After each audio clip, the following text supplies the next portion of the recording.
झांसी के अंदर अब अधिवक्ता भी सुरक्षित नहीं है।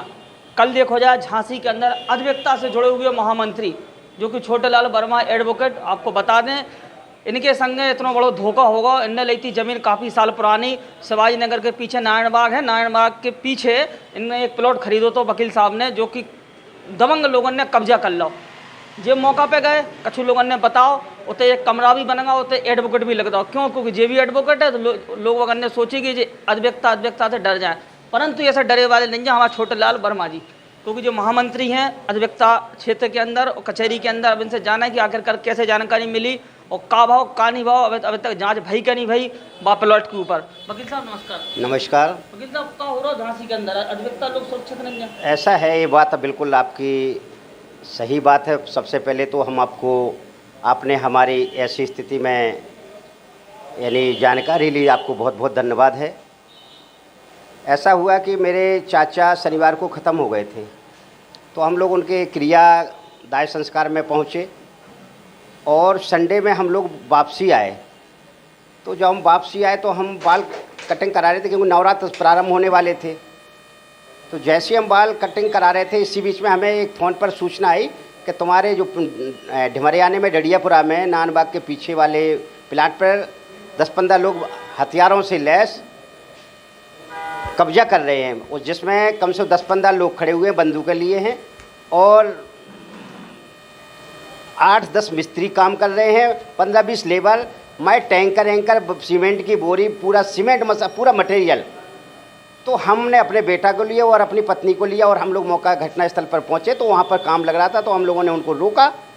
जैसे ही हमने रोका तो वो लोग जो ऊपर पहाड़िया पर थे, तो उन्होंने बंदूक से लेकर के आए, बोले ऐसा है कि यहाँ से जाओ नहीं तो तुम्हारी जान चली जाएगी, और ये प्लांट पर हमारा है, वो हम कब्जा करें और इसमें निबाड़ हम कर रहे हैं। हमने आप कागज़ बताइए, तो वो जो कागज़ बताना नहीं, कागज़ तो नहीं दिखा सके, लेकिन गाली गलौज करने लगे, जाति सूचक शब्दों से उन्होंने अपमानित किया हमें। चूँकि अब जैसे भी वो हमें जानते हों, तो हमने कहा ऐसा है, मैं भी जिला अधिवक्ता संघ का महामंत्री हूँ और आपके पास कागज़ नहीं है तो आप इस पर कब्जा नहीं कर पाएंगे। गाली गलौज की धक्का मुक्की हुई।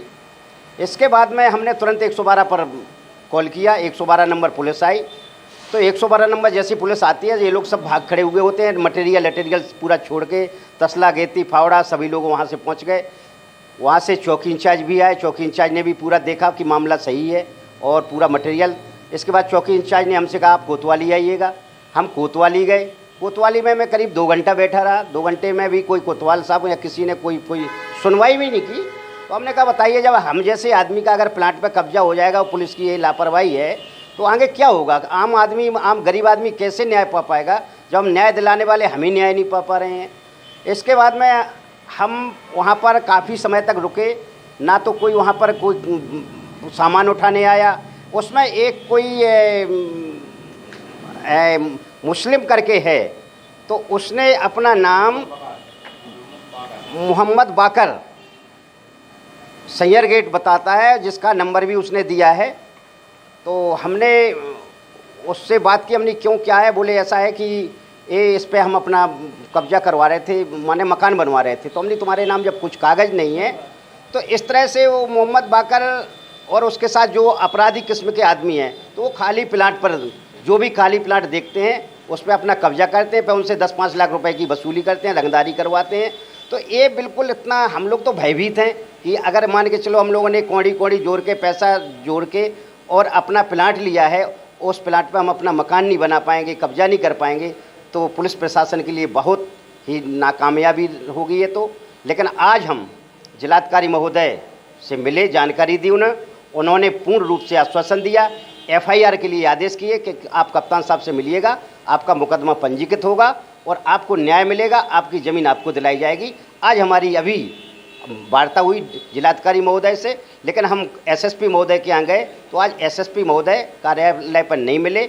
हम उनसे भी मिलेंगे और वो जिलाधिकारी महोदय ने जो आदेश दिया है वो कॉपी उनको प्राप्त कराएंगे, और हम जो दबंग हैं वो लोग, उनको कामयाबी नहीं होने देंगे, उनके खिलाफ मुकदमा लिखा के रहेंगे। ये हमारा बिल्कुल अटल प्रण है। अगर हम ही सुरक्षित नहीं है तो आम आदमी सुरक्षित नहीं रह पाएगा। वो आपको बहुत बहुत धन्यवाद।